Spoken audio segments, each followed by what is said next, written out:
নমস্কার বন্ধুরা, তোমরা কেমন আছো? আজকে আমি আবার রান্নাঘরে চলে এসেছি তোমাদের জন্য একটা নতুন রেসিপি নিয়ে। আজকে আমি তোমাদেরকে মিষ্টি কুমড়ো বা পামকিন যে আছে সেটার তোমার চাটনি আর আম দিয়ে চাটনি করে দেখাবো। তোমরা হয়তো অনেকে অনেক রকম চাটনি খেয়েছো, আমের চাটনি, কিন্তু আমার মনে হয় তোমরা এই যে আম আর পামকিন বা মিষ্টি কুমড়োর যে চাটনিটা সেটা অবশ্যই অনেকে আমার মনে হয় না তোমরা খেয়েছো বলে।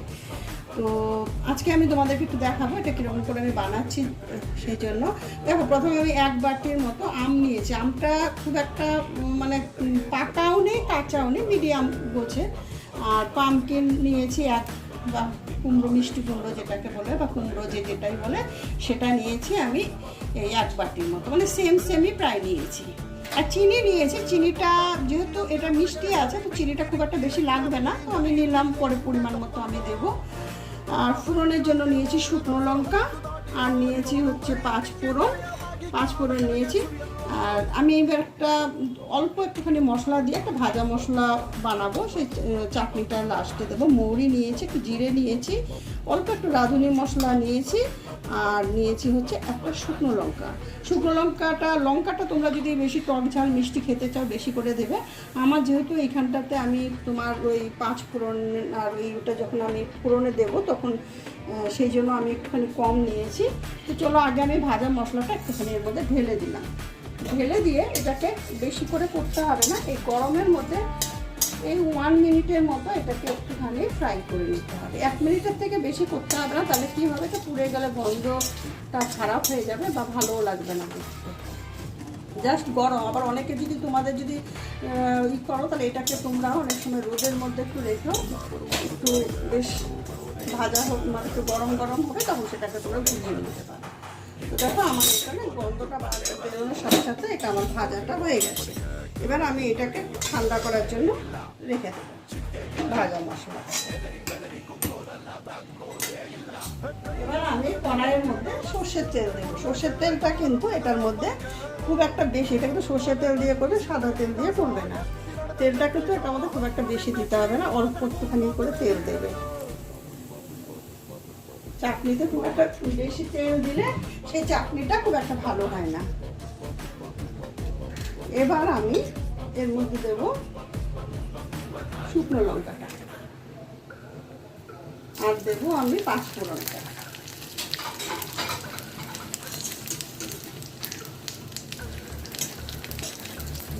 জাস্ট একটুখানি এটা ভাজা হবে মশলাটা। ভাজা হয়ে যাওয়ার পর তারপরে দেখো পাঁচফোড়নটা ভাজা হয়ে গেছে। এবার আমি এর মধ্যে দিয়ে দেবো আম।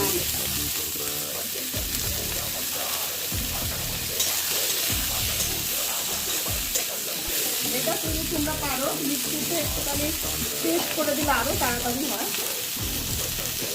এরপর আমের সাথে সাথে আমি এটা দিয়ে দেবো, পামকিন বা মিষ্টি কুমড়োটা আমি এটা একসাথে দুটো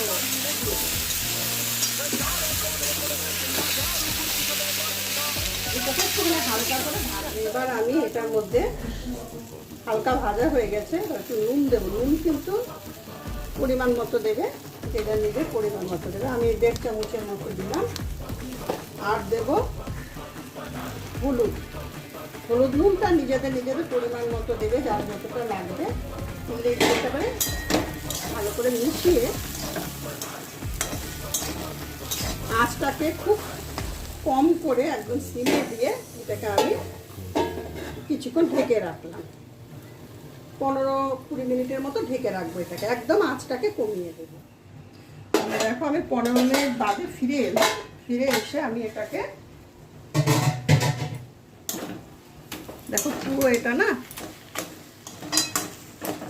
গলে গেছে, একদম নরম হয়ে গেছে এটা।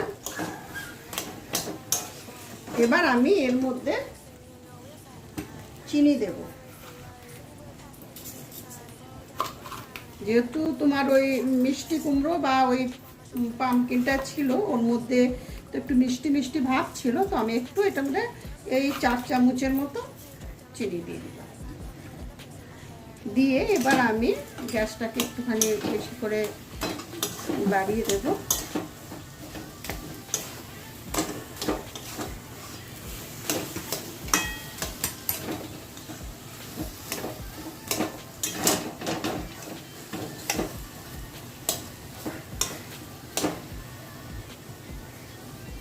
দিয়ে আমি এটাকে আবার 5 মিনিটের মতো, আর 5 মিনিটের মতো এটাকে আমি একটু ঢেকে দেবো। গ্যাসটাকে আবার একটু কমিয়ে দিলাম, চিনিটা দেওয়ার পর একটু বাড়িয়ে দিয়েছিলাম, তারপরে এটাকে আবার একটু কমিয়ে দিলাম, দিয়ে 5 মিনিটের জন্য আবার ওটাকে একটু কম আঁচে রেখে দিলাম। মিষ্টিটা যদি আমটা যদি বেশি টক হয় তাহলে তোমরা মিষ্টিটা একটু বেশি দিও। আমার আমটা মিডিয়াম, মানে খুব পাকাও ছিল না আবার খুব কাঁচাও ছিল না, তো মিডিয়াম টক ছিল, সেই জন্য আমি, আর মিষ্টি কুমড়োরও একটা তোমার ওই মিষ্টি ভাব থাকে, তাই আমি একটু মিষ্টিটা কমে দিয়েছি।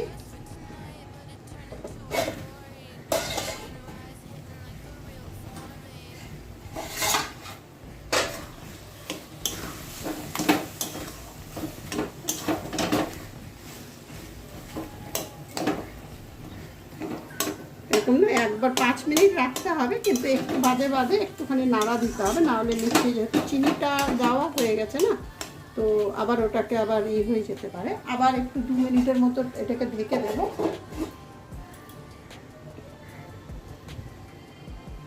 আবার 2 মিনিটের মতোটা থাকবে এরকম একটু। এই সময়টা আচার বা তোমার চাটনি খেতে খুব ভালো লাগে, কিন্তু এই মিষ্টি কুমড়োর চাটনিটা খুব কম লোক হয়তো জানে, তো খুব ভালো লাগে খেতে, তোমরা একবার অবশ্যই বানাবে।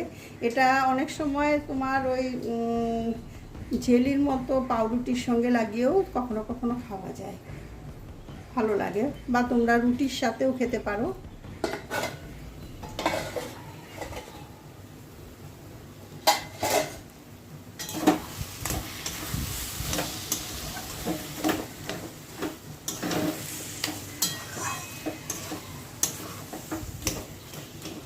আমি আর ঠিক 2 মিনিটের মতো রেখে দেবো। 5 মিনিট হয়ে যাবে, আগে 2 মিনিট রেখেছিলাম, 1 মিনিট পরে আবার একটু নাড়িয়ে দিলাম, আর একটুখানি 2 মিনিট রাখবো, আমার হয়ে যাবে। তো এবার আমি দেখো আর 2 মিনিট পরে আবার ব্যাক করে আসলাম, সেটাকে দেখছি এবার হয়ে গেছে। এবার আমি যে ভাজা মশলাটা রেখেছিলাম একটা করে, সেই ভাজা মশলাটা কিন্তু খুব বেশি তোমরা গুঁড়াবে না, হালকা করে গুঁড়োবে, আর অনেকটাও দিতে হবে না, হাফ চামচের থেকে বেশি একটুখানি এটার উপরে দিয়ে ছড়িয়ে দেবে।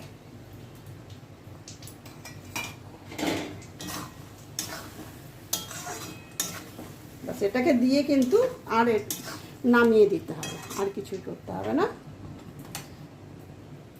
এবার আমি এটাকে নামিয়ে দেব। তাহলে দেখো আমার এই হয়ে গেল মিষ্টি কুমড়ো বা পামকিন আর আমের চাটনি। দেখো কি সুন্দর কালারটা হয়েছে, আর খুব ভালোও লাগছে, দেখতেও ভালো লাগছে। রান্নাটা যদি কালারফুল হয়, রান্না করেও খুব ভালো লাগে। তো আশা করি তোমরা একবার এটা অবশ্যই করবে, করে কীরকম হয় আমাকে সাবস্ক্রাইব করবে, ভালো হলেও আমাকে জানাবে, খারাপ হলেও আমাকে জানাবে। ভালো থেকো সবাই, আবার নতুন ভিডিও নিয়ে ফিরে আসবে।